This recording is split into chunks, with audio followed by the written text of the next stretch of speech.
Hey everyone, welcome back to my homestead kitchen. Today I'm going to show you how to make bone broth using your leftover scraps from a whole chicken meal.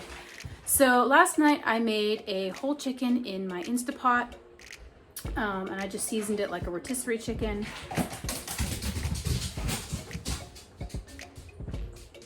Chaos.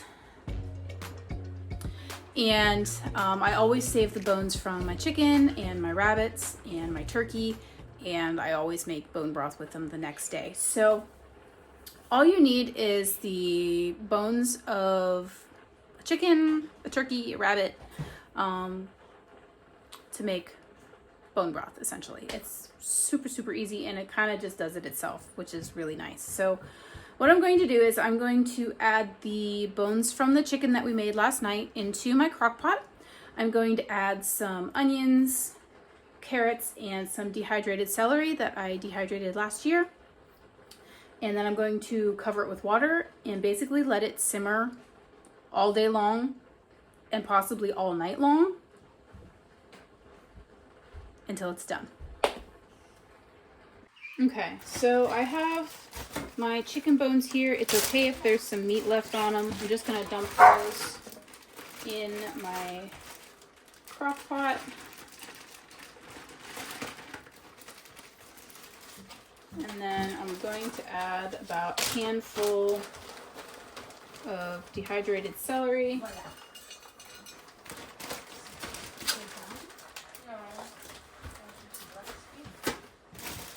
And then I like to do probably three carrots. I leave the skins and everything on them for bone broth. And I just kind of, I don't know, chop them into large pieces. I'm basically just looking for the flavor of adding these vegetables. We'll do one more.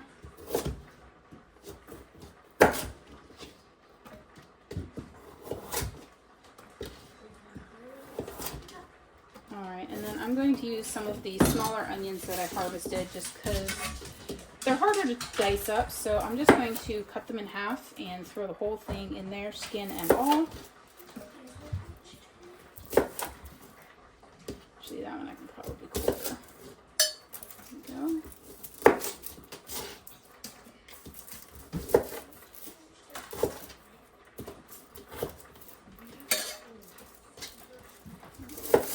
we go. Usually I would use like one large onion, but like I said, I have all these small ones that I harvested this year, and they're really hard to dice up for other meals, so this is what I'm going to use them for today. And then I have all of the drippings from our meal, and I'm going to add those back to the pot as well so that I don't lose any, because this is essentially bone broth from last night, but I want to make even more with it. So I'm going to go ahead and add that back in. And then I'm just going to cover it with water.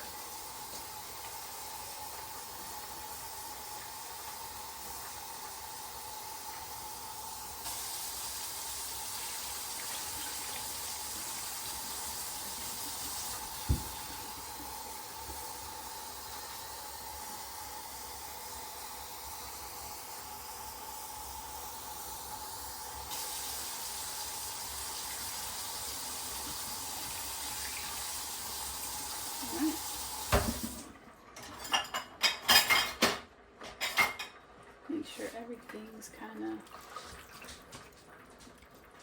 down in the water real good. And then I'm going to cover it and cook it on low for the remainder of the day and possibly even all night long, depending on how it looks this evening. So again, really super easy. You just throw all of your ingredients into a crock pot, put it on low, and let it do its thing. either all day, all night, combination of the two. I usually like to get mine going in the evening and let it cook all night so that it's ready for me the next morning. And then sometimes I just let it go half the day and all night until the next morning, and then it's ready. But basically what you're wanting to do with making the bone broth is you're wanting to cook the bones low and slow so that you're pulling out all of the vitamins, the nutrients, the minerals out of the bones, out of the bone marrow, so you're getting that collagen, and all of that really good stuff from the bones into the broth. And then you end up with a really nutritious broth or stock that you can either just drink on its own or that you can add back into your meals. So, and it's just a really easy thing to add to your pantry. So once this is finished, either tonight or tomorrow, I will bring you guys back. I'll show you what it looks like, and I will teach you how to can it. All right, so it is the next day of our chicken bone broth stewing. I let it cook through the night, and then I had to work this morning 8 to 4, so I just turned it on warm to keep it warm for me. So I'm gonna go ahead and do the next steps, which are strain out all of the solids. So you're gonna wanna make sure that you have a large bowl and a colander to be able to strain out the solids and collect the liquids. You don't wanna just drain it into the sink, you will lose your broth, and that'll be a sad day, so let's not do that. And then once you have everything strained off, you're going to fill your jars and load up your canner. So let's go head over to the sink and get our broth strained out. So here is our beautiful bone broth. And everything has cooked down wonderfully.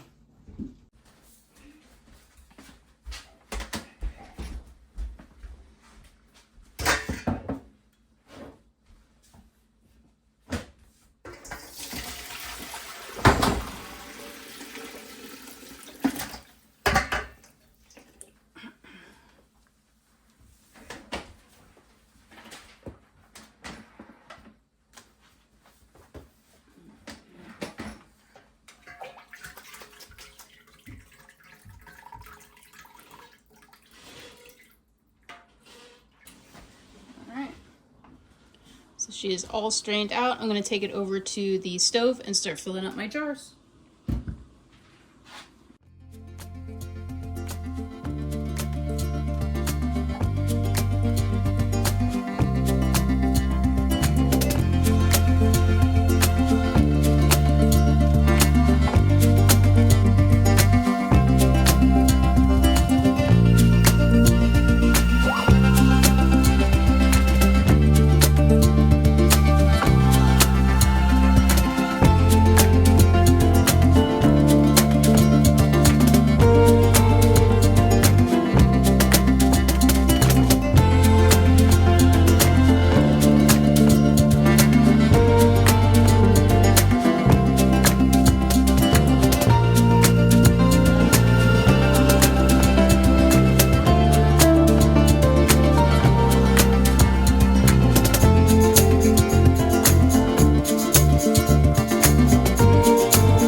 Alrighty, so we got our bone broth in the pressure canner with the lid on, and it's on like medium-high heat.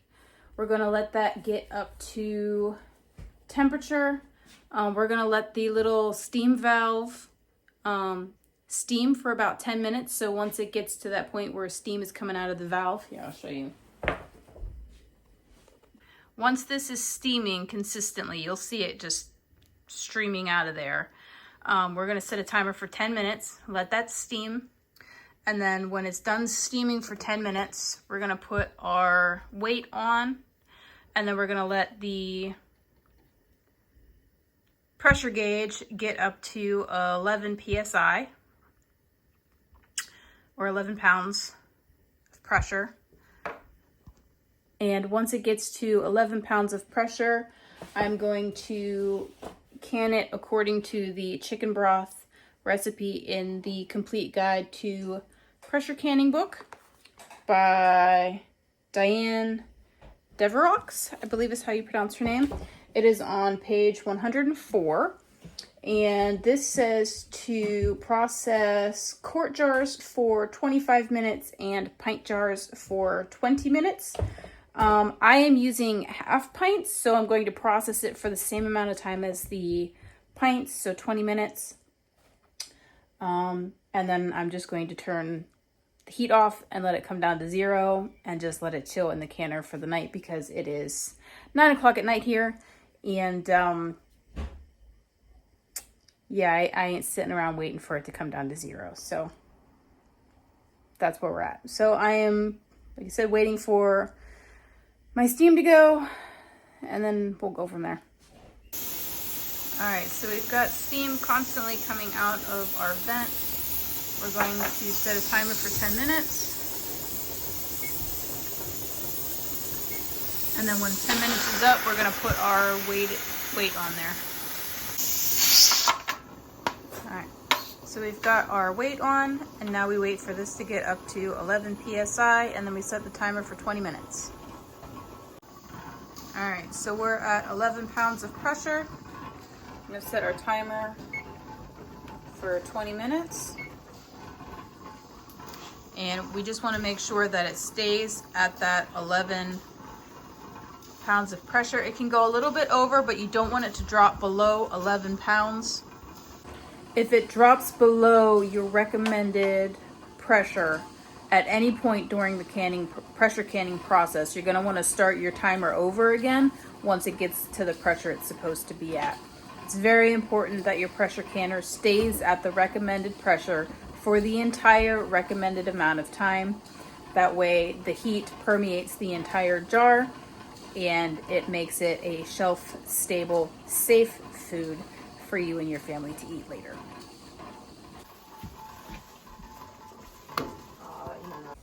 Alrighty, so our pressure canner is done.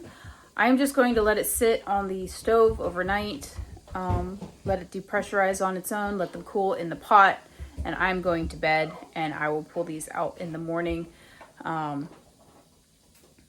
And let those, I'll check all of the seals in the morning, make sure everything's sealed good.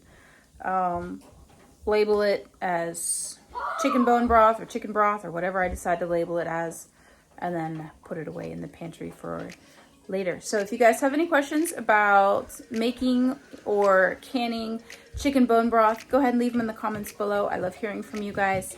And as always, thank you so much for watching, and remember to grow where you're planted.